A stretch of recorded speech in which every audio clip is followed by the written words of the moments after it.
আরে আমাকে বাঁচাও, আমার পেটে অনেক ব্যথা করতেছে।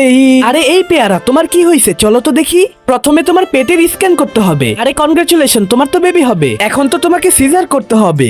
আরে ডাক্তার সাহেব, এগুলো কি দিচ্ছেন? এই শোনো, একটুও ভয় পাবা না, কিছুই হবে না। সন্তানের জন্য এতটুকু কম্প্রোমাইজ তো তোমাকে করতেই হবে। আরে তুমি কি অজ্ঞান হয়ে গেছো? যাক, ভালো হয়েছে, এখন আমার কাজ করতে সুবিধা হবে। এখন আমি তোমাকে সিজার করব। ভাগ্যিস তুমি ঘুমিয়েছো, নইলে তো তুমি ভয়ে চিৎকার করে মরতে। এই তো আমার সিজার করা শেষ। বন্ধুরা, এদেরকে দেখে যদি তোমার মায়া হয় তাহলে টাকা দেওয়ার দরকার নেই। এদের জন্য একটা লাইক আর চ্যানেলটা সাবস্ক্রাইব করে দিও। আমি জানি ভালো ছেলে মেয়েরা ভিডিওতে লাইক আর চ্যানেলটা সাবস্ক্রাইব করবে, আর কমেন্টে তোমাদের দেশের পতাকাটা দিয়ে যেও। আরে এই তো দেখো, তোমার কত কিউট একটা বেবি হয়েছে। এখন তোমাকে ব্যান্ডেজ করে দিচ্ছি।